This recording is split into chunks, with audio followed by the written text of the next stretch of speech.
저희 안산 동산고등학교 전경입니다. 학교가 참 예쁘죠? 사실 저희들이 보여드리고 싶은 것은 건물뿐만이 아닙니다. 지금부터 저희 학교의 진면목을 보여드리도록 하겠습니다.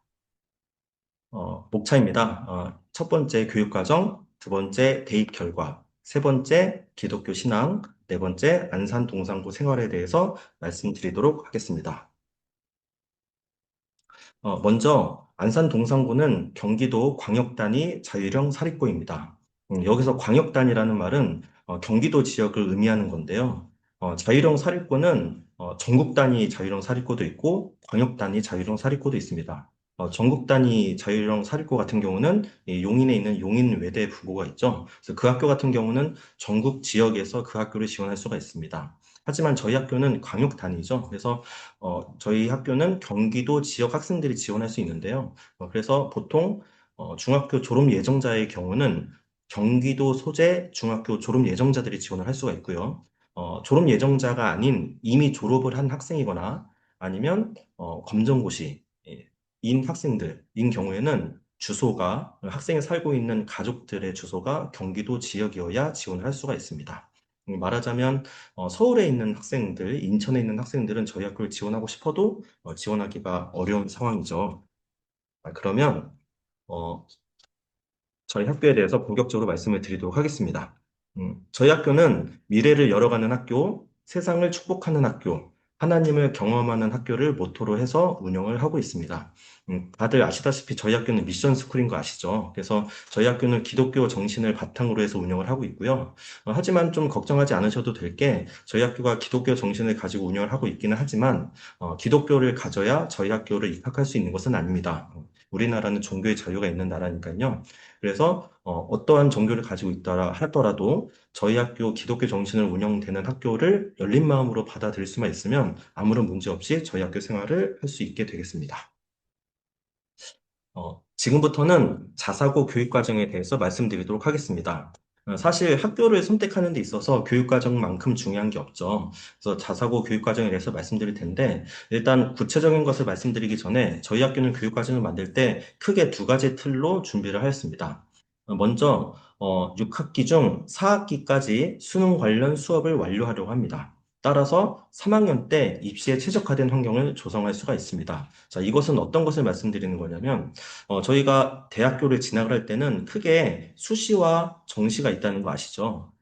뭐 자세히 잘 알고 계신 분들도 계시겠지만, 제가 좀 대략적으로 말씀을 드리면, 수시 같은 경우는 고등학교 생활을 충실히 해서 그것을 바탕으로 해서 대학교를 가는 것이다 라고 생각을 하시면 되겠고요. 정시 같은 경우는 수학능력 시험을 잘 봐서 그것을 바탕으로 대학을 가자라고 생각하는 겁니다. 뽑는 비율로 보면 수시 같은 경우가 전국에서 봤을 땐 한 70% 정도 뽑고 좀 유명한 대학교 같은 경우도 수시로 한 60% 이상을 뽑고 있습니다. 정시는 한 30에서 40% 정도를 뽑는다는 얘기죠. 물론 수시를 많이 뽑긴 하지만 정시로서도 갈 수 있는 문이 많이 열려 있기 때문에 학생들은 전략적으로 어떤 것을 선택을 해야 될지 고민을 하긴 하겠지만 저희 학교에서는 두 가지 가능성을 다 염두에 두고 교육 과정을 짰습니다. 그 중에서 그 수능 관련해서 말씀드리는 것이 방금 말씀드렸던 첫 번째 것입니다.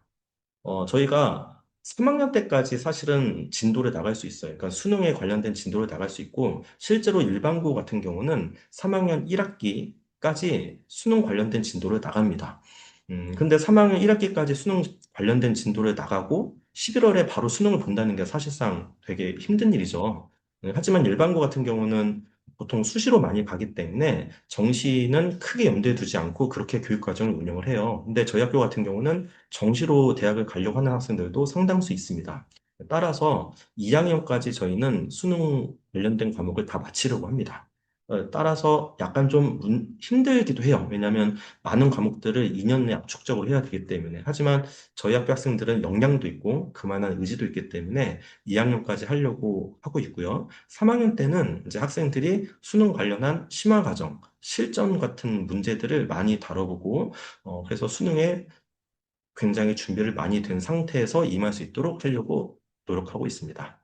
하지만 대학교를 갈 때 수시로 더 많이 갈 수 있다고 했죠. 그래서 수시로 가려면 이 학생이 어떠한 적성과 진로를 가지고 있는지 생활기록부를 통해서 나타날 수가 있어야 되는데, 그러려면 첫 번째로 이 학생이 어떠한 과목을 선택하고 그 과목을 어떻게 공부했는지가 생활기록부에 잘 나타나 있어야 됩니다. 그러려면 이 학생의 특기와 적성을 나타내는 과목을 선택을 할 수가 있어야 되겠죠. 그래서 저희는 학생들이 자신이 관심 있는 과목을 제한받지 않고 자유롭게, 그 다음에 의미 있게 선택할 수 있도록 그렇게 교육과정을 만들려고 노력을 했습니다. 학생들이 과목을 선택할 때 사실 국어랑 영어 같은 경우는 모든 학생들이 다들 공통적으로 하는 거기 때문에 교육과정이 그렇게 많이 이렇게 다변화가 돼 있진 않고요. 오히려 많이 다변화가 돼 있는 것은 수학, 사회, 과학 이쪽이 더 돼 있기 때문에 저희가 이것들을 위주로 말씀드리도록 하겠습니다. 물론 모든 과정들이 다 나와 있는 교육과정 편제표가 있는데 그거는 내년 신입생의 경우 올해 8월에서 9월 정도에 교육청 승인이 납니다. 그래서 아직은 승인이 나지 않기 때문에 저희가 편제표를 보여드릴 수는 없고 방향 정도를 말씀드리도록 하겠습니다. 물론 지금 보여드리는 수학 교육 과정도 정확하게 확정된 것은 아니고 저희가 이렇게 계획을 하고 있다는 것을 말씀드리도록 하겠습니다. 먼저 저희 교육 과정에서 가장 좀 차별화가 되는 것은 1학년 1학기 때 공통수학 1, 공통수학 2가 한꺼번에 이루어진다는 겁니다. 사실은 다른 학교 같은 경우는 공통수학 1을 1학년 1학기 때 하고 공통수학 2를 1학년 2학기 때 하는 경우가 많은데 자, 그렇게 하다 보면 수능 과목인 대수, 미적분일, 확률과 통계가 한 칸씩 밀리게 되겠죠. 자, 그러다 보면 3학년 1학기까지 진도를 나아가야 되는 경우가 생길 수가 있고요. 그렇게 되기가 싫으면 2학년 1학기 또는 2학년 2학기 때 미적분 원, 확률과 통계 같은 과목을 동시에 들어야 되는 경우가 생기게 됩니다. 수학을 두 과목을 한다는 것이 사실 쉽지는 않는 일이죠. 그래서 저희가 2학년 때까지 수능 과목이 끝났으면 좋겠다라고 생각하고, 그러다 보면 언젠가는 두 과목을 한꺼번에 듣는 경우가 생길 텐데, 그것이 언제가 좋을까 생각을 하다가 1학년 1학기가 제일 좋을 것이다라고 생각을 했습니다.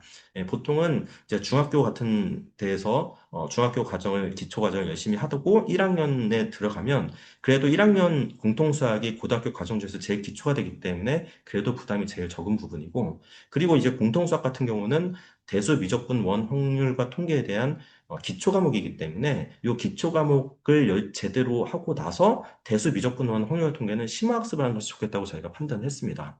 따라서 이 교육 과정을 보고 오시는 학생과 학부모님은 공통수학 1과 공통수학 2가 약간 다른 학교들보다 한 학기 정도 진도가 빠르다는 것을 좀 염두에 두고 들어오시면 되겠습니다. 그런데 이렇게 하면은 1학년과 2학년 때 약간 수학 과정이 힘들 수도 있겠지만 이렇게 하고 났을 때 3학년 때는 굉장히 큰 자신감을 가질 수가 있습니다. 왜냐하면 수능에 대한 진도에 대한 부담 없이 1, 2학년 때 배웠던 과목들을 심화, 실전 대비를 할 수가 있거든요. 그래서 저희가 이렇게 구성을 했고요. 방금 말씀드렸던 과목 외에 다른 과목들은 수능과는 관련이 없지만 학생들의 흥미와 적성을 따라서 선택할 수 있는 과목들입니다. 그래서 이과나 공대에 가기 위한 필수 과목이라고 생각할 수 있는 요 미적분 2, 그 다음에 기하 과목이 개설이 돼 있고요. 그 다음에 경제학과나 경영학과 가는 학생들이 들으면 좋을 것 같은 경제수학도 있고요. 그 다음에 대학교에서 배우는 과목들도 조금씩 넘나드는 아주 수준이 높은 고급 대수도 있습니다. 그 다음에 이제 인공지능 사회에 대비할 수 있는 인공지능 수학도 있습니다. 선택이라고 돼 있는 건 학생의 선택에 따라서 선택하지 않을 수도 있지만 학생들이 선택하고자 하면 얼마든지 선택을 할 수가 있는 과목입니다. 이렇게 해서 저희가 수학 과정을 만들었고요. 사회와 과학 과목을 말씀드리도록 할게요. 사회 과목은 이제 세계 시민과 지리, 세계사, 사회와 문화. 뭐 너무 많아서 다 말씀을 못 드리겠네요. 그러니까 여기 있는 과목들을 보면 우리가 수능에서 들어가는 과목들은 다 들어가 있다고 보셔도 되겠고요. 그 외에 수능에 들어가지 않는 과목들 중에서도 학생들한테 필요하겠다 싶은 과목들을 거의 다 개설했습니다. 그래서 학생들이 자유롭게 사회 과목을 선택할 수가 있고요. 과학 과목 같은 경우는 이제 교육 과정이 바뀌면서 물리학 1, 물리학 2라는 용어가 사라졌고요. 지금 여기서 보이는 물리학, 이것이 예전에 물리학 1 개념이라고 보시면 되겠고, 역학과 에너지, 전자기와 양자가 물리학 2 개념이라고 생각하시면 되겠습니다. 그 다음 말한 여기 옆에 있는 고급 물리학이 대학교 물리학과 약간 연결이 돼 있는 거라고 볼 수가 있겠죠. 그래서 그런 것들이 물리, 화학, 생명과학까지가 다 개설이 돼 있어요. 그래서 보통 고급 물리학과 고급 화학, 고급 생명과학 같은 경우는 굉장히 난이도도 어렵고 학생들도 접근하기 어렵기 때문에 다른 고등학교에서도 이런 과목이 개설될 수도 있지만 개설은 한다고 해서 실제로 다 열리지는 않아요. 왜냐하면 학생들이 신청을 해야 되는데 수능에도 들어가지 않고 난이도도 있는 과목들 학생들이 선택하는 게 부담스럽겠죠. 근데 저희 학교는 학생들이 많이 신청하지는 않고요. 저희 학교 학생들 중에서도 신청하는 학생들이 많지는 않지만 있습니다. 근데 제가 강조하고 싶은 건 뭐냐면 많지는 않지만 그 과목이 개설이 된다는 거예요. 다른 학교는 소인수가 되면 그 과목을 운영하는 것이 굉장히 힘듭니다. 왜냐하면 그 소인수 과목 때문에 선생님이 그 과목을 또 따로 준비해야 되고, 소인수 과목이 생긴다는 얘기는 다른 과목에 학생들이 많아지기 때문에 그 클래스가 또 더 생기게 되고요. 그래서 여러 가지 학교 운영하는 데 것이 힘들지만, 우리 학교 선생님들이 굉장히, 선생님들이 힘들지만 학생을 위하는 마음으로 이런 것들을 다 개설하기 위해서 노력을 했습니다. 그래서 물리화학, 생명과학 같은 과목들은 전 과정이 다 개설이 돼 있고, 지구과학 같은 경우는 고급 지구과학을 선택하는 학생은 진짜 없더라고요. 그래서 그거는 뺐고요. 나머지 지구과학은 다 만들었고, 과학과제 연구, 기후변화, 황태생계, 융합과학 탐구 등 수능과 관계돼 있지 않지만 그래도 학생들의 적성에 따라 선택하고 싶은 과목들도 만들었습니다. 이외에 주문형 강좌도 있는데요. 자, 이런 것들은 정규 수업은 아니라고 할 수도 있겠지만, 한문, 언어생활과 한자, 스페인어, 스페인어회화, 프로그래밍, 데이터 과학 등 학생들이 의지를 가지고, 적성을 가지고 할 수 있는 과목들을 저희가 나름대로 만들려고 노력을 했고요. 여기서 프로그래밍과 데이터 과학 같은 경우는 사실, AI 쪽이나 공대 쪽에서 굉장히 좀 필요한 과목인데, 이게 정규 수업에서는 담기가 좀 어렵거든요. 그래서 저희가 주문형 강좌로 만들었습니다. 자, 이렇게 수업이 있는데 수업이 어떤 식으로 진행이 되느냐 하면 저희는 수능과 그다음에 수시를 모두 다 준비하기 때문에 사실 강의식 수업들도 여러 개 있어요. 강의식 수업 같은 경우는 사실 굉장히 좀 효율화를 좀 추구하는 과목이죠. 추구하는 방식이죠. 그래서 그렇게 많이 하기도 하지만 상황에 따라서 필요하면 되게 좀 말하자면 활기차고 의미 있는 수업들도 하려고 노력하고 있습니다. 그래서 영어 시간에는 영어 원서 토익 수업 같은 것도 하고요. 그다음에 정치와 법 같은 경우는 법제사법위원회에서 이렇게 어, 위원회를 만들고 학생들이 실제로 경험을 해보는 것도 하고 있습니다. 현재 1학년 같은 경우는 수학 코딩 수업을 하고 있는데요. 사실 코딩이나 이러한 프로그래밍을 짜는 것들이 사실 수학적 기반이 다 있는 것은 알고 계시죠. 그래서 학생들이 수학적 원리를 바탕으로 해서 코딩이 어떻게 적용이 되는지 직접 활용해 보면서 하고 있습니다. 그래서 1학년 때 이렇게 수학 코딩 수업을 하면은 이제 2학년, 3학년 올라가서 여러 가지 물리나 화학이나 이런 데서 배웠던 것들을 코딩을 통해서 시뮬레이션을 해보고 하는 의미 있는 활동을 할 수가 있게 됩니다. 통합과학 같은 경우는 과학기술 창업 발표 대회를 통해서 학생들이 그냥 과학에서 배우는 것들이 그냥 책에서만 머무는 것이 아니라 잘 직접 이거를 실생활에 한번 적용해보고 자기가 의미 있는 것들을 만들어보는 것들을 먼저 경험해보는 시간도 가집니다. 아까 말씀드렸다시피 여러 가지 수업 형태가 있는데, 뭐 토론식 수업도 하기도 하고요. 또 저희는 중국어 원어민 선생님이 계셔서 원어민 수업도 하고요. 그 다음에 저희가 생활기록부 같은 것을 잘 채우려면 학생들이 여러 가지 능동적인 활동을 해야 되기 때문에 발표 수업을 할 수 있는 경우도 많이 저희가 공간을 만들어 놓고 있습니다. 자, 이 외에도 저희가 학교 자율과정이라는 것이 있는데요. 자신의 진로와 교과 간 연계성을 높이는 자기주도적 학생주도 개별화 교육과정입니다. 그래서 이거는 저희가 보통 이제 융합 프로젝트형으로 저희가 하고 있는데요. 이거는 학생들이 자신이 원하는 주제를 선정하고 그 주제를 학생들이 탐구하고 그래서 실제로 그 수업을 설계해서 자기 친구들 앞에서 그것들을 발표하고 그 다음에 친구들과 함께 토의하고 나누고 활동하는 그런 것들을 합니다. 그래서 이런 것들은 학생들에게 지지를 받아서 그 수업이 개설이 되는 거거든요. 그래서 학생들이 친구들이 학생이 되고 그 다음에 설계한 본인이 선생님이 되어서 이제 의미 있는 활동들이 일어나게 됩니다. 그리고 이런 활동들은 저희들 창체 활동 중에서 자율 활동에 의미 있게 기록이 되게 됩니다. 그래서 이처럼 학생들이 수동적으로 하는 것이 아니라 능동적으로 하는 것들을 저희들이 하고 있고 사실 이런 활동들 중에서도 저희가 굉장히 좀 자랑스럽게 생각을 하는 것은 이런 활동들이 있을 때 친구들이 이제 이것들을 참여하겠다라고 한다면 사실 다른 학교들에서도 이런 프로그램이 있을 수 있겠지만 참여하는 학생을 이제 주변에서 말하자면, 쟤는 왜 이렇게 나댈까? 쟤는 왜 이렇게 가만히 있지 않지 하고 안 좋은 눈으로 바라볼 수도 있겠지만, 저희 학교 같은 경우는 참여하지 않는 학생이 오히려 좀 더 이상해요. 왜 너는 참여를 안 하니? 그러니까 좀 소극적인 학생들도, 나도 같이 해야 되나? 뭐 이렇게. 그래서 말하자면 좀 덩달아 좀 열심히 할 수 있는 그런 분위기가 좀 만들어지죠. 그래서 능동적이고 잘하는 학생들은 어디 가서든 잘하겠지만, 이제 저희 학교에서는 이제 말하자면 능동적이지 않은 학생들도 그런 분위기에 따라서 더 능동적이게 되고, 그 다음에 좀 열심히 하지 않으려고 해도 친구 따라 저절로 열심히 하게 되는 그런 것들이 굉장히 저희 학교의 장점이라고 할 수가 있겠습니다. 자, 이런 것도 있겠지만, 올해 같은 경우는 이제 교육청에서 굉장히 많은 지원이 들어와서 학습 역량 집중 프로그램을 지금 운영하고 있습니다. 그래서 여기 있는 과목들이 지금 개설된 과목들인데요. 약수령, 논술을 위한 수학 1, 수학 2 마스터하기, 고전시가 없고 현대시 뛰어, 문법 정리, 구문 독해, 즉 여러 가지 과목들 중에서 과목을 만들고 학생들이 자신이 원하는 것들을 선택해서 굉장히 적은 인원일지라도 이거를 지금 지원해서 하고 있습니다. 그래서 전액 무료로 지원이 되고 있고요. 그래서 학생들이 좀 필요한 부분들을 하나씩 집어서 자기의 실력을 키울 수 있는 것들을 마련하고 있습니다. 2학기에는 방과 후 학교 수업을 진행하려고 해요. 자, 이것도 선생님들이 강좌를 개설하고 학생들이 원하는 것들을 선택해서 하고 있는데 학생들이 원하는 부분들을 활발하게 선택하고 굉장히 재밌게 수업을 진행하고 있습니다. 빠질 수 없는 것이 동아리 활동이죠. 저희 학교 동아리는 사실 굉장히 많은 것들이 있고 의미 있는 활동들을 되게 많이 해왔습니다. 예, 보시면 알겠지만 뭐 봉사단, 화학반, 생명과학반 이런 것들처럼 뭔가 학술적인 동아리도 있는가 하면 상담 심리반, 가상현실 제작반, 교직 편집반, 환경탐구반 뭐 이런 것들처럼 자신의 흥미를 살릴 수 있는 동아리들도 있고요. 뭐 워십 댄스반, 찬양 연주반, 선교 중창반처럼 저희 기독교 관련된 동아리들도 있습니다. 보시면, 물론 예체능 과목들도 많이 있어요. 예체능도 많이 있어요. 그래서 보시면 알다시피 굉장히 자신의 흥미와 적성을 어, 펼칠 수 있는 동아리들을 많이 만들어 놨고요. 학생들 중에서는 이런 동아리 활동을 바탕으로 해서 생활교육부를 잘 만들어서 좋은 대학에 갈 수 있지 않을까? 뭐 이렇게 생각해서 좀 인기 있는 동아리들도 있긴 있는데요.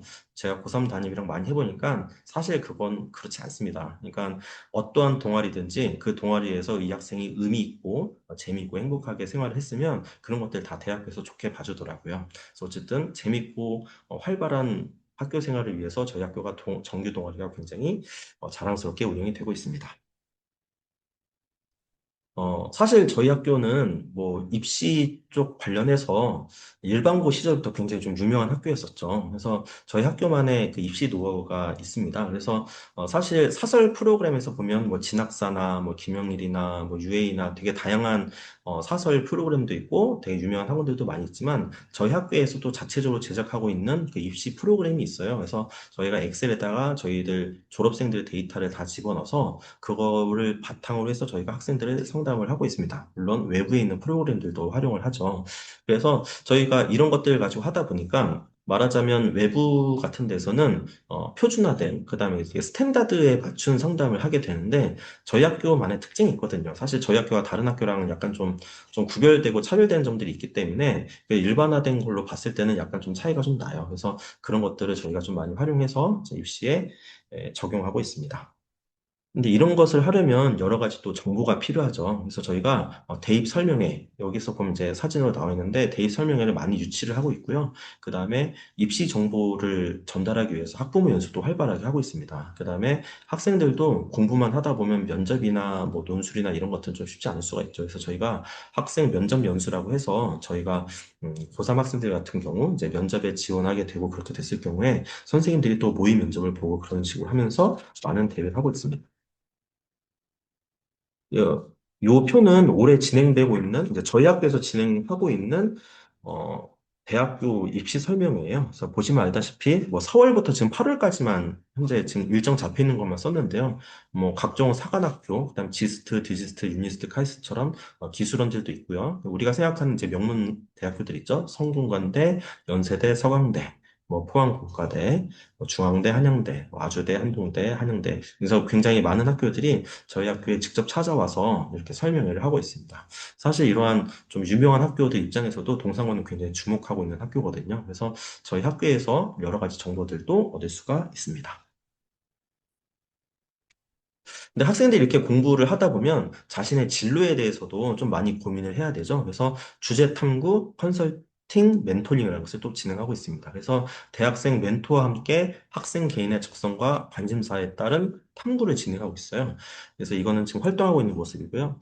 지금 여기 있는 것들이 이제 학생들이 방금 한 활동을 통해서 발표 주제를 잡았습니다. 그래서 위치 기반 서비스, 데이터 센터의 저장 장치 변천사, 스마트 팩토리에서의 인공지능을 활용한 생산성 최적화. 이게 보시면 알다시피 굉장히 좀 난이도가 있어 보이죠. 그래서 이제 저희 학교 학생들이 이렇게 능동적으로 팀을 짜서 발표 주제를 만들고 거기에 따라서 탐구를 하고 그걸 또 학생들에게 발표를 하고 그래서 굉장히 의미 있는 활동들이 즐겁게 이루어지고 있습니다. 저희 학교에서는 국외 체험학습도 진행을 하고 있습니다. 전교생이 진행하는 것은 아니고요. 학생들이 지원을 해서 참가하고 싶다 하면은 이제 학생들이 자비를 내고 참가하게 됩니다. 사실 저희 학교 학생들이 전 세계에 많이 펼쳐져 있어요. 그래서 미국에 가나 일본에 가나 야속하지 않고 가도 저는 공항에서 저희 학교 학생도 만난 적이 있거든요. 되게 많이 좀 펼쳐져 있는데, 이제 미국이나 일본이나 라오스나 태국 이런 데 가면은 미국 같은 경우는 그 학교에서 이제 공부하고 있는 뭐 하버드나 뭐 예일이나 뭐 MIT나 이런 데서 공부하고 있는 저희 학교 출신 학생들이 또 만나서 거기서 탐험도 하고 조언도 듣고 관광도 하고 여러 가지 꿈도 키우고 하는 활동들을 하고 있고요. 뭐 라오스나 태국이나 이런 데 가서는 거기서 봉사활동 같은 것들을 하면서 자신이 왜 공부를 하고 왜 성장을 해야 되는지 알게 되는 뜻깊은 시간도 가지게 됩니다. 자, 지금은 이제 대입 결과를 말씀드리도록 할게요. 사실 대입 결과는 굉장히 많이 궁금해 하시죠? 2025년 주요 대학 대입 결과입니다. 그래서 의치안이 9, 서연고가 21, 서강대, 성대, 한양대 76, 중경, 외시 2대까지 해서 14, 교대, 사관학교, 기술원에서 38이 되겠습니다. 그래서 이걸 다 합치면 158이 되는데요. 이게 뭐 158명은 아니고 158건입니다. 그러니까 이렇다는 얘기는 여기서 이제 중복 합격들도 있을 수 있다는 얘기죠. 자, 그런데 사실 중복 합격이 그렇게 많지는 않은 게 저희 학교에서 이렇게 지금 158이 붙었다고 했지만 이 중에서 수시로 붙은 학생들이 거의 140명 정도가 돼요. 140명 정도가 되고 정시로 붙은 학생이 한 20 정도가 됩니다. 그러니까 수시가 140건, 정시가 20건이라는 얘기는 학생들이 수시로 거의 다 대학을 간다는 얘기죠. 음, 근데 여기서 이제 말씀드리고 싶은 건 졸업생은 포함하지 않았어요. 이거는 이제 고3 학생들만 얘기하는 거거든요. 저희 학교 고3 학생들이 총 299명이었는데요, 작년에. 그거에 비춰보면 나름대로 괜찮은 결과라고 볼 수도 있을 것 같습니다. 근데 이제 수시가 140건이 되는데 수시로 저희 학교 쓰는 학생들은 안전하게 수시를 쓰는 학생은 거의 없어요. 저희 학교 학생들은 굉장히 꿈과 욕심이 되게 많거든요. 그래서 다들 굉장히 상향을 쓴다고 생각을 하시면 되겠습니다. 그래서 제가 지도를 하다 보면 학생들 이제 내신 평점을 봤을 때 2등급, 3등급, 4등급 학생들이 쓰는 대학이 거의 같아요. 그러니까 2등급 학생들이 연고대 쓰고 이제 한양대 정도는 이제 본인 입장에서 뭐 낮춰서 쓴다고 생각을 하는데 4등급 학생도 똑같이 써요. 4등급 학생도 연고대 한양대 씁니다. 그 아래 학교를 말하면 이제 학생들 되게 화내요. 이게 이제 무슨 말이냐면, 저희 학교는 가고 싶은 학교를 쓰지, 갈 수 있는 학교를 별로 안 쓰지 않아요. 음. 그렇다는 얘기는 수시로 붙을 확률이 굉장히 낮다는 얘기예요. 그러니까 6개를 썼을 때, 6개 중에서 하나라도 붙으면 다행이라는 얘기죠. 근데 그 하나하나가 모인 게 수시 140번이 된다는 얘기예요. 그러니까 2개 이상 붙는 학생들 사실 별로 없고요. 그러니까 최상위 학생, 저희 학교에서 전교에서 이제 막 손가락 안에 든 최상위 학생을 좀 몇 개 붙기도 하지만 대부분 학생들은 사실 하나만 붙어도 다행이고 그래서 중고 합격이 그렇게 많지는 않습니다. 정시 같은 경우는 20건 정도가 돼서 수능으로 대학을 가는 학생들은 좀 별로 많지 않은데요. 그러니까 이것을 보면 동상고 학생들은 수능으로 대학을 못 가나? 이렇게 생각할 수가 있는데 수능으로 대학을 못 간다기보다는 수시가 훨씬 유리해서 그런 거예요. 제 말을 하자면 어, 수능을 봤을 때 연고대 성적이 되는 학생은 수시로 서울대를 갈 수가 있어요. 그러니까 수능으로 연고대를 갈 필요가 없는 거죠. 다들 아시다시피 수시를 합격을 하면 정시를 원서를 쓸 기회조차도 없습니다. 네, 그래서 저희 학교에서 수능을 이제 잘 본 학생들은 보통 수시에서도 결과가 좋기 때문에 수시에서 먼저 합격을 하죠. 그래서 수시가 많고요. 정시로 간 학생들은 제가 아까 말씀드렸죠. 수시로 다 높은 학교를 쓰기 때문에 떨어진 학생들이 반드시 생깁니다. 그래서 그 학생들 중에서 이제 수능을 좀 괜찮게 본 학생들이 예, 정시로 가게 되는 거죠. 그럼 나머지 학생들은 어떤 학생들이냐라고 생각할 수가 있냐면 생각보다 그러니까 수시를 이제 상향 지원 다 높은 학교를 썼다가 떨어지고 수능이 생각보다 좀 잘 안 나온 학생들이 있을 수가 있죠. 이제 그런 학생들 같은 경우는 이제 뭐 이제 재수를 하거나 이제 그렇게 되는 거고 사실 여기에 써 있진 않지만 여긴 지금 좋은 학교들만 썼잖아요. 이름 있는 학교들. 이 학교들 외에 다른 학교들도 사실 많이 갑니다. 그래서 그건 저희가 기록하진 않았지만 자, 그런데 사실 졸업생 포함하지 않고 고3만 표시하기보다는 보통 졸업생들도 다 포함을 하죠. 자, 그래서 자, 이게 졸업생을 포함한 결과가 이렇게 됩니다. 자, 의치하는 32, 서영고 48, 서강대, 성대, 한양대 96, 중경외시 48, 교대, 상한학교, 기술원 38에서 총 262가 됩니다. 자, 이 중에서 수시로 간 건수가 한 150건 정도가 되고요. 정시가 110건 정도가 됩니다. 아까 고3 학생들만 했을 때 수시가 140건 정도가 됐는데 재수생까지 합쳤더니 수시가 150건이었어요. 그렇다는 얘기는 재수에서 수시로 간 학생들은 한 10명 정도 더 늘어난 거고요. 재수에서 정시로 간 학생들이 90명 정도가 더 늘어났어요. 이 얘기는 재수 이상으로 가는 학생들은 한 소수, 한 10명 정도를 제외하고는 수능으로 대학을 갔구나라고 생각하시면 되겠습니다. 그래서 이제 저희 학교는 아까도 말씀드렸다시피 고3 때는 수시로 대학을 갔으면 좋겠다. 즉, 학교 생활에 충실히 해서 수시로 대학을 가고, 혹시 그것이 아쉬우면 조금 더 공부를 해서 수능으로 대학을 갈 수도 있겠구나. 이렇게 생각을 하시면 되겠습니다. 음.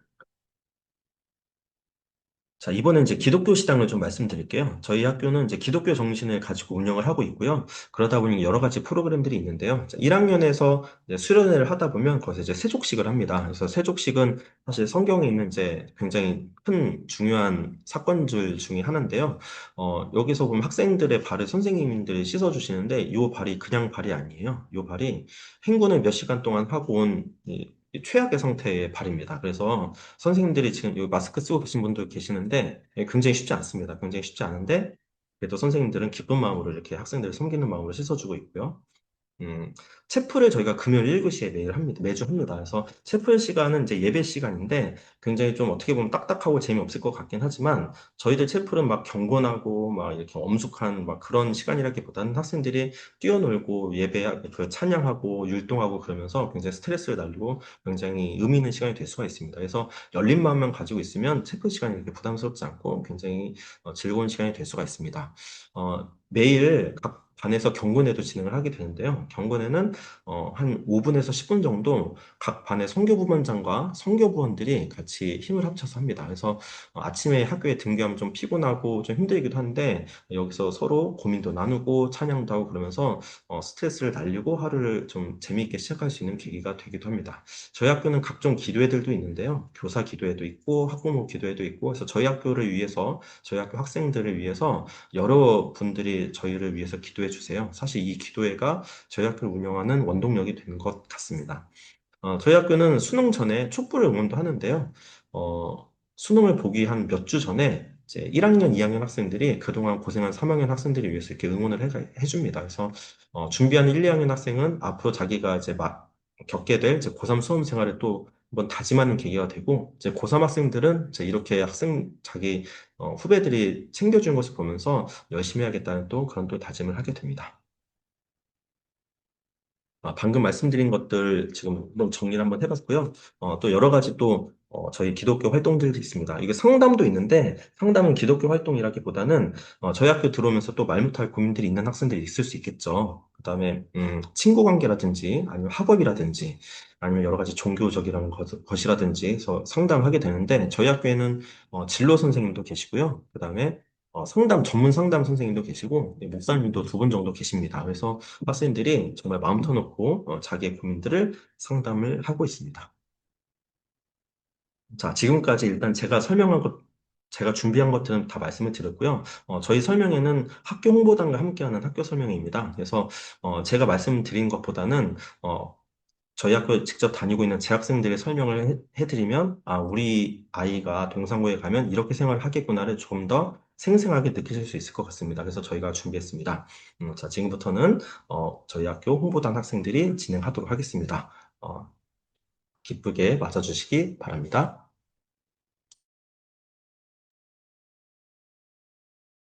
안녕하세요. 저희는 이번에 동산인과 함께하는 동산 라이프라는 주제로 발표를 맡게 된 전영환, 강수율입니다.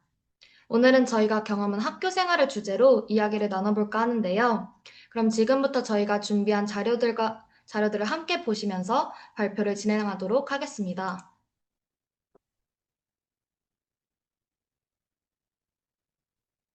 네, 총 8가지 주제를 가지고 준비했는데요. 신앙활동, 동산의 추억, 해외 연수, 급식, 프로젝트 활동, 수업과 야간 자율학습, 동아리, 선후배 관계까지 다양하게 준비했어요. 그럼 첫 번째 주제부터 시작해 볼까요? 네, 우리만 학교만의 특별한 점이죠. 저는 이 신앙활동 덕분에 학교 생활이 훨씬 더 따뜻하게 느껴졌어요. 맞아요. 저는 특히 수련회가 가장 인상 깊었는데요. 수련회에서 반성가 대회도 하고, 행군도 하고, 세족식도 하면서 선생님들과 친구들이랑 한층 더 가까워졌던 기억이 납니다. 저도요. 저는 수련회 마지막 날에 있었던 캠프파이어에서 마음을 터놓고 기도했던 시간이 참 특별했어요. 그날의 분위기가 아직도 잊히지가 않아요. 그리고 매일 아침 선교부회장을 중심으로 하는 경건회 어땠나요? 매일 아침 진행하는 경건에는 복잡한 생각이나 스트레스 속에서도 마음을 정리하고 다잡을 수 있는 시간이었는데요. 저는 특히 담임 선생님께서 수요일마다 전해주시는 짧은 말씀들이 마음에 많이 남았어요. 그리고 또 빠질 수 없는 게 채플이죠. 채플은 매주 금요일 학교 전체가 함께 드리는 예배로 반별로 돌아가면서 성가도 준비하죠. 아, 맞아요. 반별로 돌아가면서 성가를 준비하는데요. 처음에는 어색했지만 점점 자연스럽게 목소리를 내게 되더라고요.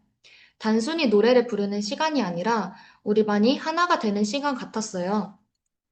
그쵸. 그리고 저희 채플 때 러빔이나 범키 같은 가수분들도 오셔서 색다른 채플들도 진행하잖아요.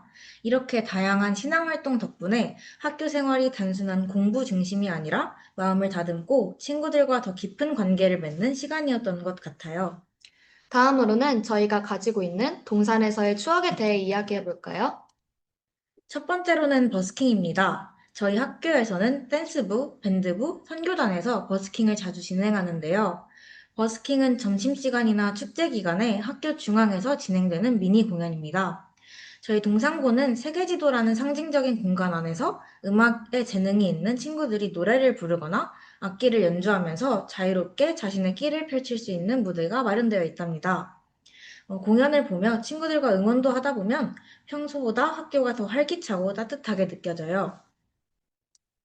저는 여름에 반 친구들과 물총놀이를 한 적이 있는데요. 여기 사진에서 보시다시피 바가지와 호스로 서로 물을 뿌리면서 함께 더위를 이겨나갔던 즐거운 추억이 있습니다. 정말 청춘 만화 속 한 장면 같네요.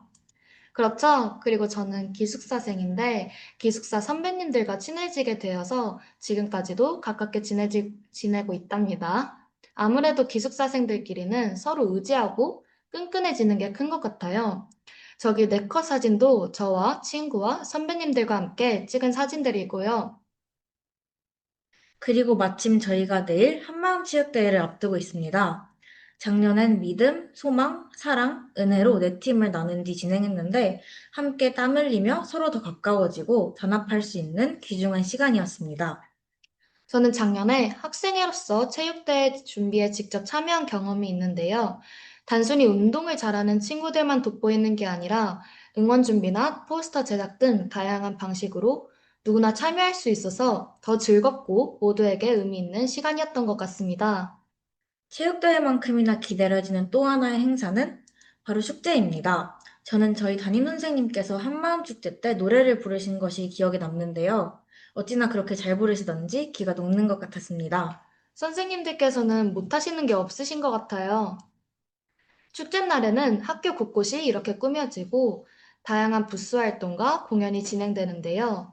특히 각 반에서 준비한 부스는 친구들과 함께 기획부터 운영까지 다 참여하기 때문에 책임감도 생기고 재미도 두 배예요. 작년에는 저희 반이 이렇게 공포체험 부스를 열었었는데 운영하면서 친구들과 더 끈끈해졌고 반 분위기도 훨씬 좋아졌습니다. 그리고 아까 보신 것과 같이 무대 위에서 진행되는 공연도 정말 멋져요. 친구들의 숨겨진 끼와 재능을 볼 수 있는 시간이라 다들 큰 박수를 보내주고 즐기는 분위기입니다. 공부뿐만 아니라 음악적으로도 뛰어난 실력을 갖춘 친구들이 바로 동상고 학생들인데요. 이러한 실력 발휘를 할 수 있는 기회가 바로 뮤직풀입니다.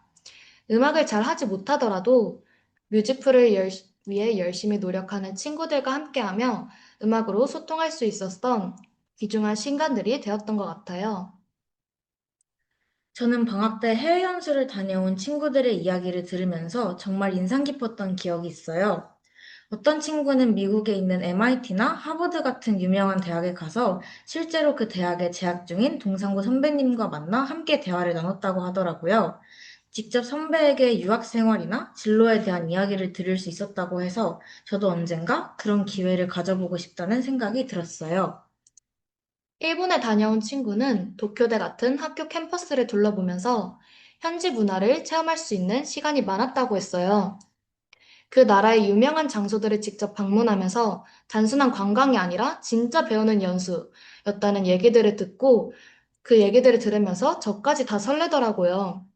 방학을 단지 쉬는 시간이 아니라 이렇게 의미 있는 활동으로 채우는 친구들을 보면서 저도 다음 방학에는 뭔가 새로운 도전을 해보고 싶다는 마음이 생겼어요.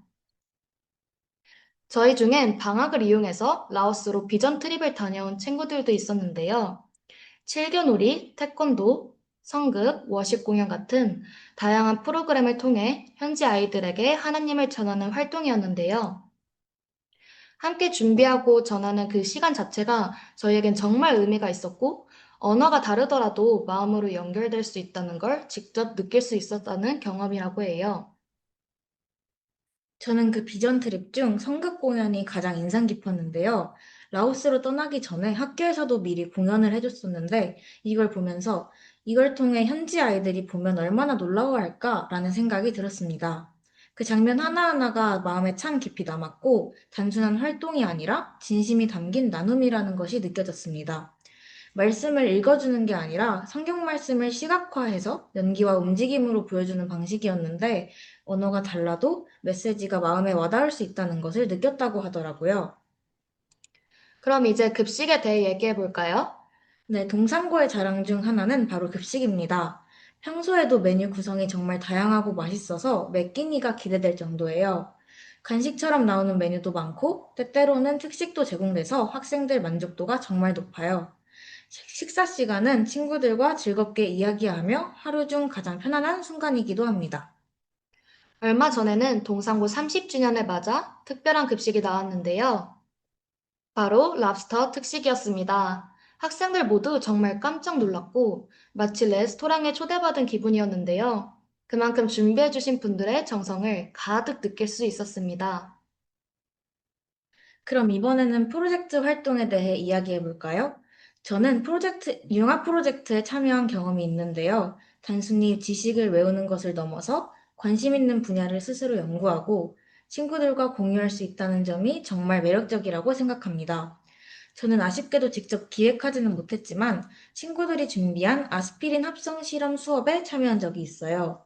단순히 결과만 보는 것이 아니라 실험의 원리와 약이 만들어지는 과정을 함께 배우면서 과학이 실생활과 얼마나 밀접한지 느낄 수 있었습니다.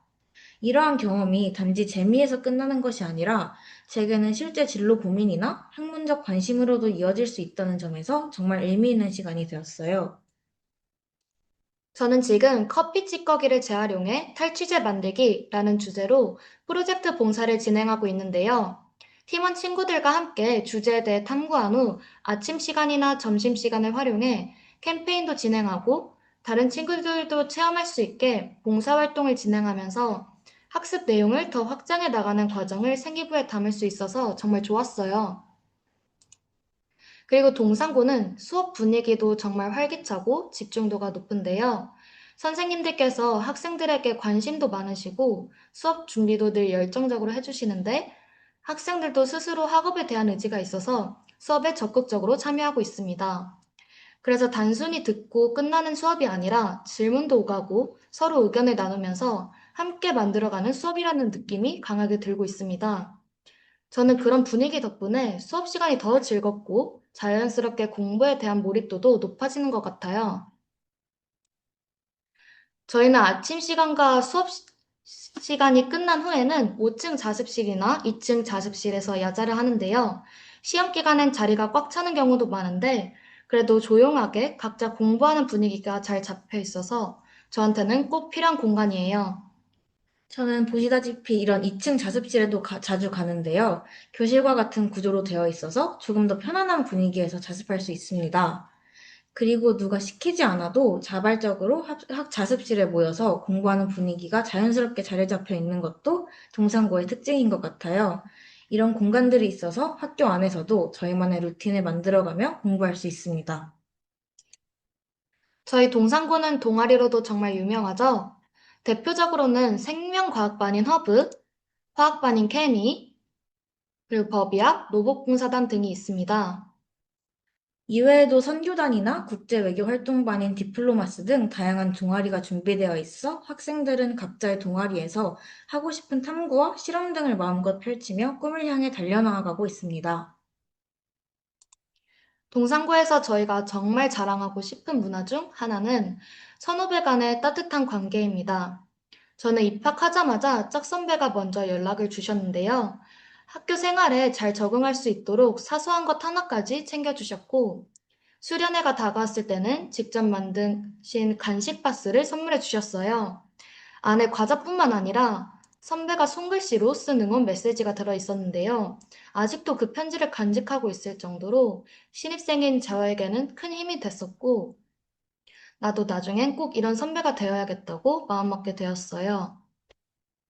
저도 마찬가지예요. 제 짝선배는 평소에도 자주 연락해 주시고 고민이 있으면 들어주셔서 저한테는 정말 든든한 존재였어요.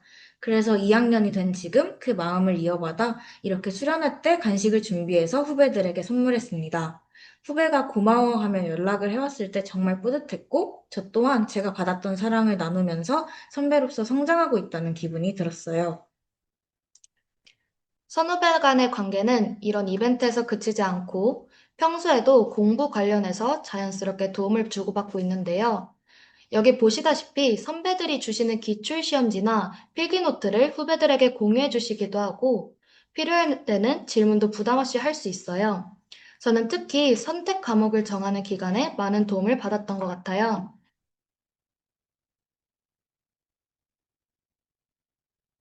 그리고 동상고만의 아주 특별한 전통인 수능 촛불 응원도 소개하고 싶습니다. 수능을 앞둔 고3 선배님들을 위해 1, 2학년이 함께 촛불을 들고 운동장에 나와 하나의 문구를 만들어 응원하는 행사인데요. 그 모습이 정말 예뻤던 기억이 있습니다. 선배들을 향한 진심이 담겨 있어서 보는 저도 마음이 따뜻해졌고, 나중에 제가 고3이 되었을 때 꼭 이런 응원을 받아보고 싶다는 생각이 들었습니다. 저는 촛불 응원을 생각하면 많은 추억들이 떠오르는데요. 바로 제가 학생회로서 촛불 응원회를 디자인하고 주도했기 때문입니다. 사진에서 보시다시피 긴 시간 동안 디자인을 함께 고안해내고 운동장에 못과 물, 나뭇가지로 도안을 그렸었는데요. 촛불을 두고 행사를 진행하면서 학생회로서 행사를 주도할 수 있음에 감사함과 뿌듯함을 느낄 수 있었습니다. 그리고 행사에는 사진에서와 같이 다 함께 촛불을 들고 행진하며 고3 선배님들의 수능을 위해 기도하고 응원하는데 모두 한마음으로 응원하는 모습이 너무 아름다워서 눈시울이 붉어졌던 기억이 있어요. 지금까지 저희가 동상고에서 경험한 이야기들을 전해드렸습니다. 화면으로는 다 담기지 않았지만 동상구의 매력이 조금이라도 전해졌길 간절히 소망합니다. 내년에 여러분이 동산의 주인공이 되어 저희들과 함께 추억을 만들어 갔으면 좋겠습니다. 이상으로 발표를 마치겠습니다. 들어주셔서 감사합니다. 자, 이제 이어서 저희가 이것을 진행을 할 때 여러분들께 저희 질문을 좀 받은 것들이 있습니다. 그래서 그중에서 저희들이 여러분들께 알려드렸으면 좋겠다 싶은 것들을 모았는데요. 그런 것들을 보면서 하나씩 말씀을 드리도록 하겠습니다.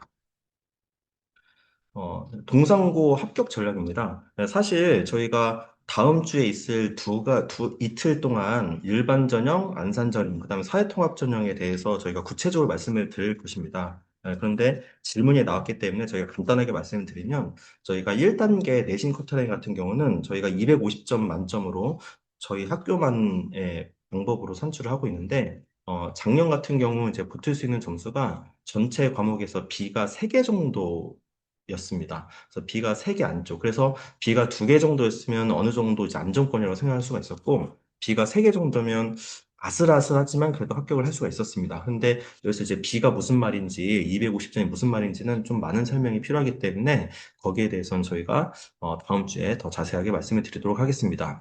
2단계 면접 준비에 대한 좀 질문들이 많이 있었는데요. 자, 면접 같은 경우는 학교 생활기록부, 그다음에 자기소개서 기반 면접입니다. 그래서 면접을 준비하려면 뭐 따로 특별한 것을 할 것은 아니고 자신이 쓴 자기소개서와 그다음에 3년 동안 학생이 생활을 했었던 중학교 생활을 바탕으로 한 생활기록부를 자신이 잘 파악하고 있으면 면접 준비는 잘 할 수가 있어요. 그러니까 예를 들어서 무슨 뜻이냐면 학생의 생활기록부에서 뭐 어떠한 뭐 실험 활동을 잘 했다라고 나와 있는데 그 학생한테 이 실험 활동은 어떠한 의도에서 했나요?라고 물어봤을 때 제가 그런 실험을 했었나요? 이렇게 대답하면 큰일 난다는 얘기예요. 그러니까 생활기록부에 어떤 내용이 나와 있다고 했을 때 학생이 그거를 파악하고 있고 그것이 어떤 상황에서 내가 어떤 의도를 가지고 했는지를 자신의 생각을 잘 말할 수 있으면 그것은 면접을 잘 준비할 수가 있습니다. 그러니까 이러한 면접은 당연히 학생이 스스로 준비를 해야 되는 거겠죠. 자, 그래서 지금 현재 준비해야 할 것들이 어떤 것이 있는지를 물어보는데 당연히 1단계 내신 성적이 잘 나오려면 중학교에서 보는 1차 지필고사, 2차 지필고사를 잘 봐야 되겠죠. 근데 저희는 이제 전체 2학년, 3학년 총 4학기 중에서 B가 3개 안 쪼개야 되기 때문에 사실 좀 실수를 하면 큰일 납니다. 그래서 3학년 2학기까지 방심하지 않고 끝까지 열심히 준비를 하도록 하셔야 되겠습니다. 예, 면접 준비 같은 경우는 아까 말씀드렸다시피 자신의 서류를 자기가 충실히 준비한다면 큰 문제는 없다고 생각할 수가 있겠습니다. 대안학교 같은 질문들이 좀 많이 있었는데, 대안학교 다니는 학생이나 검정고시 같은 학생들은 일반 전형으로 지원을 해야 돼요. 그래서 일반 전형 지원하기 때문에 다른 학생들과 비슷하게 지원을 할 수가 있기는 하지만, 대안학교 학생들 같은 경우는 검정고시 시험 점수 가지고 하죠. 그래서 검정고시 같은 경우는 말하자면 자신이 좀 부족한 과목을 좀 여러 번 칠 수도 있고 하는 그런 또 장점이 또 있기도 하죠. 하지만 검정고시는 다른 학생들보다 점수를 변환하는 방법이 좀 다르기 때문에 저희가 전용 요항이 나오게 되면 그것을 좀 잘 참고를 하시면 좋겠습니다. 자, 이번에는 교육과정에 대한 질문이 좀 있었는데, 자, 이제 변한 교육과정, 이제 새로운 교육과정에서는 학기제가 도입이 되는데 어떻게 적용이 되고 있느냐, 뭐 이런 질문들이 있었는데요. 저희는 사실 여러 가지 수학 같은 과목, 뭐 영어 같은 과목, 이런 과목 같은 경우는 저희가 이미 학기제 수업을 진행하고 있었어요. 아까 교육과정에서 보시면 알겠지만 학기마다 과목들이 이렇게 달라지죠. 그래서 저희 학기제에 대한 것은 이미 좀 많이 진행하고 있었고, 지금 현재 1학년부터는 거의 전면적으로 지금 학기제 수업을 진행을 하고 있습니다. 그래서 학기제로 했더니 장점이 뭐가 있냐면 과목이 굉장히 좀 다양해졌죠. 예전에는 한 과목을 1년 동안 하는 경우가 있었다면 지금은 이제 한 과목을 한 학기에 끝내야 되기 때문에 훨씬 더 다양한 과목이 생겼고 그에 따라 학생들도 훨씬 더 자유롭게 자신이 원하는 과목을 선택할 수 있는 장점이 생겼습니다. 5등급제인 경우는 이제 여기에 대한 질문들이 좀 있는데 예전에는 9등급제였죠. 이제 5등급제가 되면서 말하자면 그 급간이 조금씩 더 넓어졌죠. 예전에는 이제 1등급을 맞으려면 4%안 쪼개야 됐었는데 지금 이제 1등급을 맞으려면 이제 10%까지도 돼도 이제 가능하게 됐죠. 그래서 예전보다는 이제 1등급을 맞는 학생들이 더 늘어났고 마찬가지로 2등급을 맞는 학생들도 늘어났죠. 그래서 이게 어떻게 될까는 아직 이 5등급제인 학생들이 대입에 대한 경험이 아직은 없기 때문에 모든 것이 다 예상치이긴 하지만 그냥 일반적으로 생각을 해봤을 때 보통 이제 자사고나 이런 외고나 국제고 같은 경우는 내신 따기가 좀 힘들다라고 하는 그러한 고정관념이 있는데 예전보다는 1등급을 맞는 학생들이 더 많아졌기 때문에 예전보다는 내신이 약간 좀 그래도 좀 수월해졌다. 그러니까 예전에는 4등과 5등이 4등은 1등급, 5등은 2등급 해서 이렇게 나눠졌다면 지금 뭐 4등, 5등 다 1등급이 될 수가 있는 거죠. 자, 그런 식으로 따지자면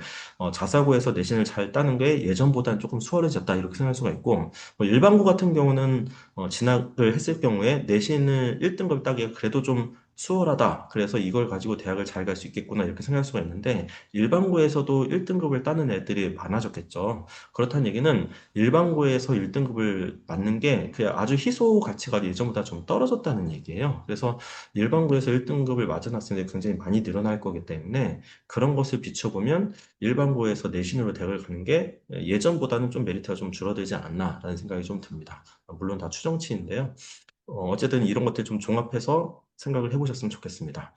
심화 과목이 있는지를 좀 여쭤보셨는데, 저희가 이제 과학 같은 경우는 이제 고급 물리, 고급 화학, 뭐 고급 생명과학, 이제 이러한 심화 과목들이 있죠. 그 다음에 이제 수학 같은 경우도 뭐 인공지능 수학이라든지, 그 다음에 고급 대수라든지 뭐 이런 과목들이 있는데, 사실 이런 심화 과목들은 교육청 인가를 받은 과목들이에요. 그래서 교육청에서 심화 과목이긴 하지만 그래도 열심히 하는 고등학생들은 배울 수 있겠구나 해서 만든 과목인데, 다른 학교에는 이거 외에 더 좀 굉장히 좀 낯선 과목들이 있습니다. 예를 들면 뭐 AP자가 들어가는 건데, AP는 제 대학교에서 하는 과정을 미리 좀 해보는 과목들이거든요. 그래서 그런 것들이 들어가 있으면, 저도 다른 학교의 교육 과정을 봤는데 좀 멋져 보이긴 하거든요. 근데 사실 그런 과목들을 봤을 때 우리 학생들이 의미 있게 그런 과목들을 소화할 수 있느냐라고 생각했을 때 약간 좀 물음표가 있었어요. 왜냐하면 고등학교 거를 잘 의미 있게 소화하는 것도 솔직히 말하면 그렇게 쉬운 일이 아닌데 대학교 거까지 하는 것은 과연 이게 의미 있게 이루어질 수 있을 것인가? 그러니까 저희가 내부에서 열심히 논의한 끝에 우리는 이제 고등학교에서 보통 하는 과정들을 충실하게 하자라는 방향으로 잡았습니다. 그 다음 또 말씀드리면, 그래도 동상고 오면 내신에서 좀 힘든 거 아닌가, 자, 이런 생각이 들 수가 있는데, 아까도 말씀드렸다시피, 내신이 5등급제가 되면서 다소나마 그 내신에 대한 불리함이 약간 좀 사라진 거 아닌가라는 좀 예상을 좀 해볼 수가 있고요. 그 다음에 내신에 대한 유불리를 말씀했는데, 저희가 일반고에 비해서는 당연히 내신 따는 것이 조금 더 어렵죠. 더 어려운 것은 사실인데요. 근데 이게 또 한편으로 생각하면, 일반고에서 이제 일반고를 가서 예를 들면 나는 이제 전교 1등을 해야지 일반고 가서 뭐 이렇게 생각할 수도 있는데 그것도 굉장히 좋죠. 근데 일반고 전교 1등이 이게 쉬운 일이 아니에요. 왜냐하면 일반고 가서 전교 1등 해야지 하고 모인 학생들 한 20명 될 거거든요. 그럼 누군가는 이제 20등을 하게 되는 거잖아요. 근데 일반고에서 전교 20등 하면은 괜찮은 학교 가는 게 이게 쉬운 일이 아닙니다. 근데 이제 저희 학교 같은 경우는 어, 우리 학교 와서 동상고 가서 전교 1등 해야지라고 생각하는 학생은 별로 없어요. 왜냐면 그게 쉽지 않다는 것을 누구나 알기 때문에. 하지만 이제 동상고 와가지고 어느 정도 이제 중상위권 정도 하면은 상당히 괜찮은 결과를 예상할 수 있다는 얘기죠. 그러니까는 그냥 간단하게 말씀드리면 일반고에서는 뭐 성대나 한양대 이 정도 가면은 이제 전교권에서 노는 학생들이 그러한 학교를 노리거든요. 노린다는 얘기는 못 갈 수도 있다는 얘기예요. 근데 저희 학교 같은 경우는 학생들이 성균관대나 한양대 쓰면은 굉장히 높은 데를 쓴다고 생각조차 안 해요. 뭐 당연히 이 정도는 써야지. 뭐 이런 생각으로 합니다. 예, 그래서 학생들이 3등급, 4등급인 학생들도 그런 데를 다 써요. 그리고 그중에서 뭐 성대 이런 데는 3등급인 학생들 중에서도 붙는 학생들도 상당히 많이 있고요. 그래서 따라서 내신이 좀 낮아졌다고 해서 이게 꼭 불리한 것이냐? 라고만 생각할 건 아니다는 얘기죠. 그러니까 결론적으로 말하면 학생이 의지가 있고 실력이 있는 학생이면 일반고 가서도 잘할 수 있고 저희 학교 와서도 잘할 수가 있어요. 그래서 그거는 어느 학교가 더 좋다가 아니라 이 학생이 어느 학교에 더 맞을 것인가를 더 생각을 하시면 좋을 것 같습니다.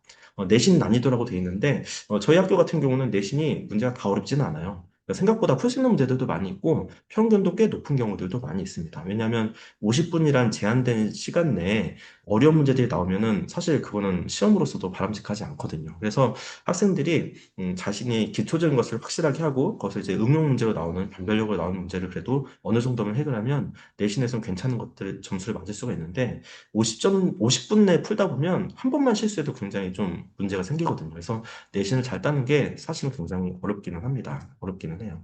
자, 그렇기는 한데 또 한편으로는 또 이런 학생들도 있어요. 열심히는 했으나 내신 성적이 좀 만족스럽지 않을 수도 있죠. 이런 학생들이 유혹에 빠지기가 쉬워요. 어떤 유혹에 빠지냐면 나는 수능을 봐서 정시로 가야지 이런 학생들이 있어요. 근데 좀 그런 학생들은 선생님들이 그렇게 좀 안 했으면 좋겠다고 막 말리지만 그래도 그렇게 하겠다고 하는 학생들이 있어요. 그리고 또 그 학생들의 말을 들어보면 또 틀린 말도 아니죠. 그래서 그런데 그런 학생들이 대체로 내신은 더 소홀하게 하는 경향들이 있습니다. 무슨 말이냐면 나는 내신을 끝까지 열심히 할 거야라고 하면은 성적이 등수가 올라가요. 그게 자신의 실력이 올라가서 뿐만이 아니라 다른 학생들이 안에서 저절로 올라가는 경우들도 꽤 있습니다. 그래서 제가 하고 싶은 말은 끝까지 의지를 가지고 열심히 공부하는 학생은 내신도 상당히 괜찮은 결과를 만들 수가 있고 그런 학생은 당연히 수시에서도 좋은 결과를 나타낼 수가 있습니다.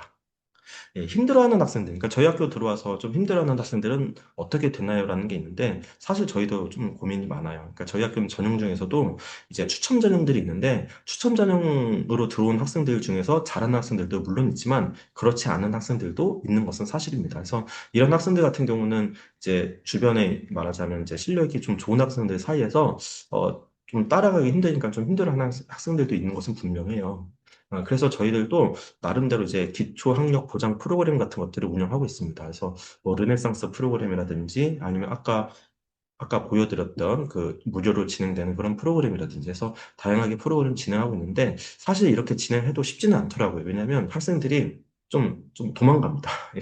이게 좀 기초가 좀 약한 학생들 같이 하자고 하면은 그 학생들은 수업을 하는 게 힘들다기보다는 이게 출석을 잘 하는 것이 힘들더라고요. 그래서 사실 공부를 열심히 하는 것은 열심히 하는 그 실력도 중요하지만 의지도 되게 중요하잖아요. 그래서 학생들이 같이 참여하자고 해서 이러한 여러 가지 생활 관리 측면부터 저희가 다 같이 신경을 쓰고 있습니다. 쉽진 않지만 저희들이 열심히 노력을 하고 있으니까 의지가 있는 학생들은 저희 학교 오셔도 괜찮을 것 같습니다.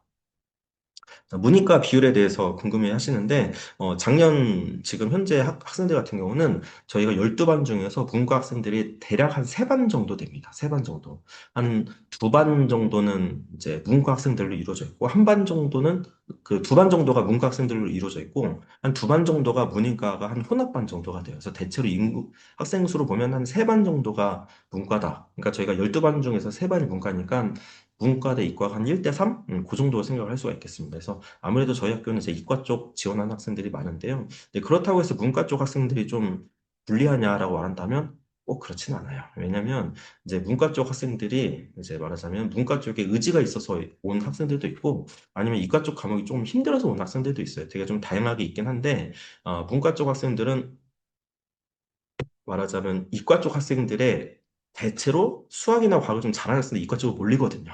근데 우리나라는 상대평가잖아요. 그러다 보니까 잘하는 학생들이 이과로 몰리면 오히려 내신 등급에서 문과 쪽이 조금 더 유리한 경우들도 있어요. 그래서 제가 가르쳤던 고3 학생들을 보면은 문과 같은 경우는 고1에서 고2, 고3 올라가면서 내신이 점점 올라가더라고요. 근데 이과 학생들 같은 경우는 고1에서 고2, 고3을 올라가면 내신이 떨어지는 경우가 더 많아요. 왜냐하면 잘하는 학생들이 더 모이기 때문에 내신 따는 것이 더 어렵거든요. 그래서 뭐 문과가 유리하다, 이과가 유리하다 이런 건 아니고 상황에 따라서 자신이 하기 나름입니다. 그래서 저희 학교가 문이과가 대체로 그렇게 운영이 되고 있고 또 하나 장점을 말씀드리면 국제고나 외고로 가면 거의 문과 쪽으로 간다는 얘기고 과학고나 이런 데로 가면 거의 이과 쪽으로 정해진다는 얘기잖아요. 하지만 저희는 이제 문이과가 동시에 진행이 되고 있고 심지어 학생들 중에서는 예체능 간다고 하는 학생들도 있어요.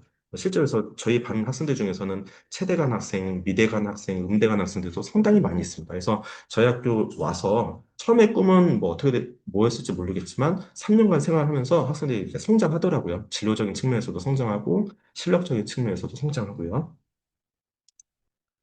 또 많이 물어보는 질문 중에 하나가 선행학습입니다. 그래서 선행학습을 얼만큼 하고 와야 되느냐, 선행학습을 꼭 해야 되느냐, 이런 말들이 있는데, 사실 선행학습 같은 경우는, 이게 선행학습이라는 용어가 좀 잘못된 거죠. 그러니까 선행학습을 해야 되는 것이 아니라 어느 정도 실력을 가지고 있어야 되느냐, 자, 그것이 사실 더 맞는 말이죠. 근데 실력을 키우기 위해서 선행학습을 하는 사람들이 많이 있기 때문에 이제 선행이라는 말이 있는데, 결과적으로 말씀을 드리면 학생이 공부할 수 있는 능력이 있어야 돼요. 이 공부할 수 있는 능력이 있다는 얘기는 도전적인 과제에 대해서도 학생이 스스로 능동적으로 자율적으로 깊이 있게 탐구할 수 있는 능력이 있어야 됩니다.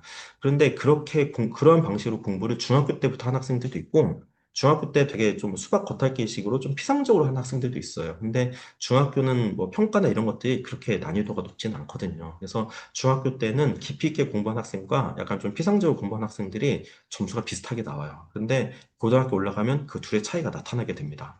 사실은 고등학교 가서 성적이 떨어졌다기보다는 중학교 때 그게 티가 안 났다고 보는 것이 더 맞거든요. 그런데 그게 선행으로 해결이 되는 문제가 아니에요.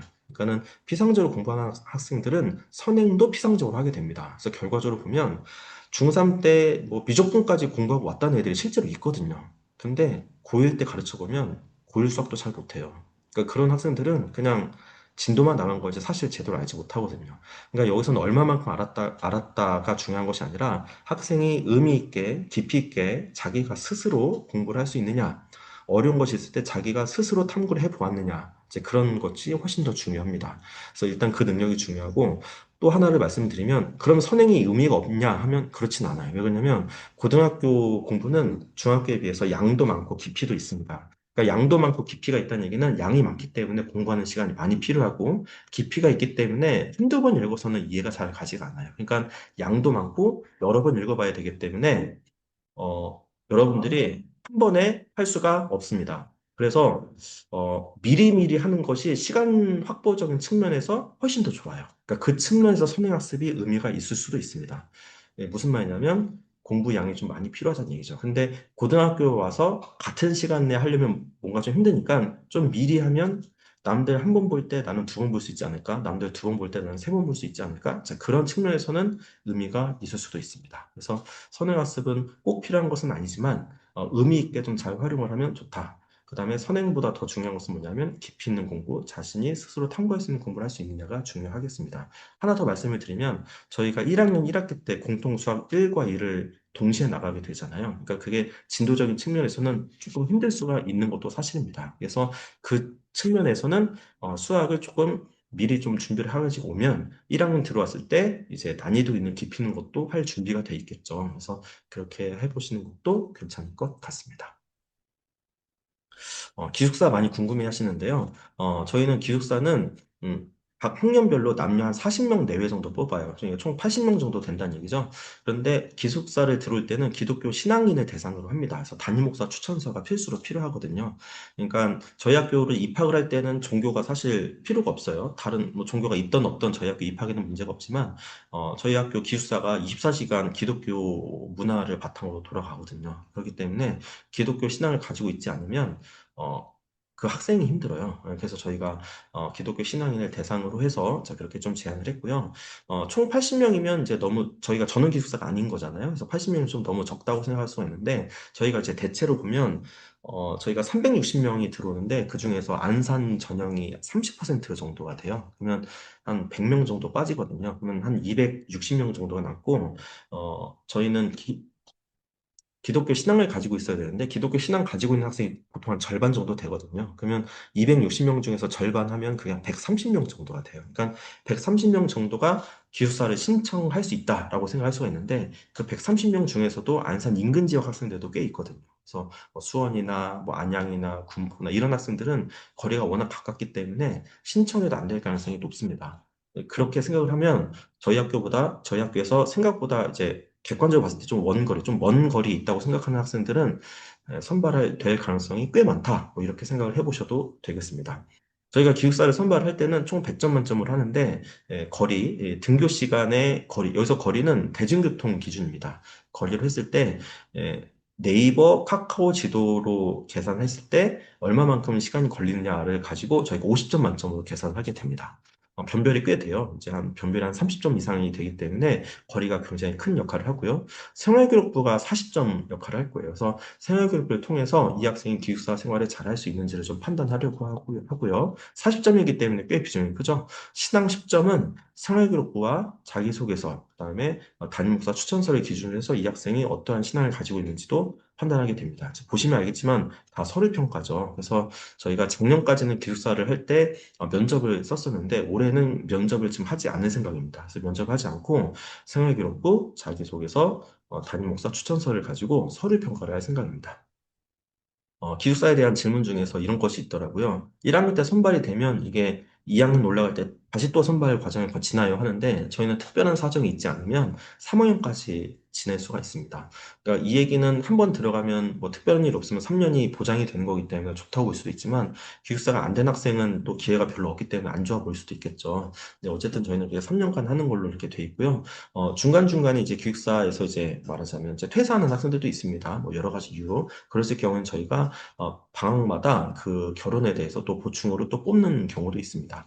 그렇게 생각을 하시면 되겠어요. 음.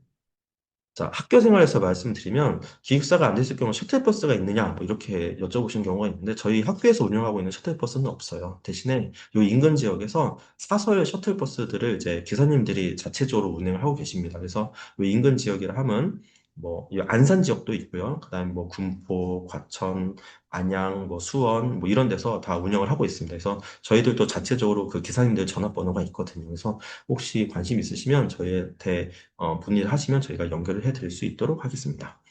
저희 학교는 이렇게 셔틀버스나 이런 것들로 올 수도 있겠지만 저희 학교가 역세권 학교인 거 아시죠?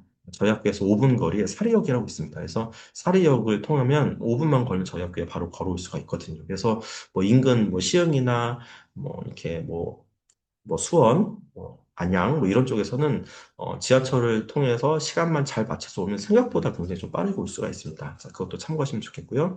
학업 분위기 같은 경우는 이제 저희 학교 같은 경우는 이제 말하자면 학생들이 다 같이 함께 하려는 좀 분위기가 있죠. 물론 하다 보면 졸리고 그런 학생들도 있긴 하겠지만 공부 열심히 하는 학생을 주변 친구들이 굉장히 대단하다고 생각을 하는 분위기입니다. 근데 이제 좀 분위기가 좀 안 좋은 상황에서는 열심히 하는 애가 오히려 좀 이상하게 느껴질 수도 있잖아요. 저희 학교에는 공부 열심히 하는 학생을 굉장히 존경합니다, 학생들이. 그래서 열심히 하면 열심히 할수록 좋다, 뭐 이렇게 생각할 수가 있고요. 야간 자율학습은 저희는 야간 자율학습을 운영을 하는데요. 이게 뭐 강제는 아니에요. 자율학습이잖아요. 그래서 강제는 아닌데 대신에 저희가 야간 자율학습을 말하자면 시작할 때부터 끝날 때까지 집중하게 할 학생들은 5층 도서관에서 하게 되고요. 그다음에 중간중간에 학원에 가거나 좀 사정이 있는 학생들이 있을 수 있어요. 그래서 좀 왔다 갔다 할 수 있는 학생들은 저희가 2층에도 또 공부를 할 수 있는 공간을 마련을 해놨습니다. 그래서 자습을 운전하게 할 학생, 그다음에 중간중간에 학원에 가거나 뭐 아니면 집에 잠깐 갔다 와야 되거나 아니면 다른 스케줄 있는 학생들은 왔다 갔다 하면서 공부를 할 수 있게끔도 만들어 놨어요. 그래서 의지가 있는 학생들은 뭐 공간이 없거나 분위기가 안 돼서 공부를 못하진 않고요. 충분히 공부할 수 있는 상황을 저희가 만들어 놨습니다. 음. 학비에 대해서 많이 좀 궁금해하시는데요. 저희는 자유로운 사립고이기 때문에 학비를 내죠. 그래서 가장 큰 것은 수업료와 학교 운영 지원비인데 이게 분기당 내는 겁니다. 지금 올해 기준으로 해서 합치면 대략 190만 원 정도가 되죠. 그러니까 분기당이니까 이제 곱하기 4를 해야 되고 해보면 190 곱하기 4니까 뭐 얼추 한 800만 원 좀 안 되네요. 굉장히 큰 금액이죠. 그래서 저희도 이것을 보면 약간 좀 마음이 무거운데요. 그만큼 저희들도 열심히 해야겠다. 뭐 이렇게 생각을 하고 있습니다. 입학금은 일회성으로 내는 거고요. 급식비 같은 경우는 중식은 무상급식으로 진행이 되지만 저희가 아침, 저녁도 운영을 하고 있습니다. 사실 이게 되게 학부모님들이 많이 좋아하시더라고요. 그래서 학생들이 어, 아침에 가기 싫어해도 일찍 가라고 하고요. 집에 일찍 오려고 해도 저녁은 먹고 오라고 하고요. 그래서 굉장히 좀 반응이 좀 좋습니다. 그래서 그런데 아침과 저녁은 무상 제공은 아니고요. 식대를 6,950원씩 내게 됩니다. 물론 내년에는 물가에 따라 좀 달라질 수는 있습니다. 자, 기숙사비는 한 학기당 87만 원이에요. 그래서 한 학기 생각하면 그렇게 큰 금액은 아닌데 저희가 기숙사가 이렇게 아주 최신식은 아닙니다. 저희가 학교가 30년 정도 됐는데요. 그때부터 있었던 기숙사거든요. 그래서 시설이 이렇게 좋지는 않지만 그래도 이렇게 먹고 자고 할 수는 있습니다. 사실 학생이 공부를 열심히 하는 학생은 학교에서 대부분 생활해야 되잖아요. 그래서 그렇게 생각하시면 좋겠고, 음, 자, 제가 준비한 건 거의 다 끝났습니다. 자, 저희 학교 은혜동에 써 있는 말인데요. 동산이 여러분의 자랑이듯 여러분은 동산의 자랑입니다. 저희가 준비한 내용은 여기까지인데, 음, 저희가 다음 주에 27일에 일반 전형과 안산 전형에 대해서 안내해 드리고요. 29일에 사회통합 전형에 대해서 안내해 드립니다. 저희 학교 지원 전략이나 그 다음에 어떤 식으로 준비하는지에 대한 구체적인 것은 그때 말씀을 드리려고 합니다. 그래서 그때 좀 문의를 해주시면 그때 같이 설명에 참여해 주시면 좋겠고 또 이와는 별개 또 개인적인 질문이 있으실 수 있죠. 그래서 그런 것들은 저희에게 어, 입학홍보부 031-490-3160에서 3번으로 일과 시간에 전화하면 저희가 친절하게 안내를 해드리도록 하겠습니다. 네, 제가 늦은 시간인데 끝까지 경청해 주셔서 정말로 감사합니다. 궁금한 거 있으면 또 연락 주시고 다음 주에 뵙도록 하겠습니다. 그리고 하나 더 말씀드리면 저희가 여기 줌 주소는 오늘 들어온 거랑 동일하게 할 생각이에요. 그래서 저희가 또 문자를 보내드리도록 하긴 하겠지만 오늘 들어오신 것처럼 접속을 하시면 되겠습니다. 자, 이것으로 설명을 마치도록 하겠습니다. 감사합니다.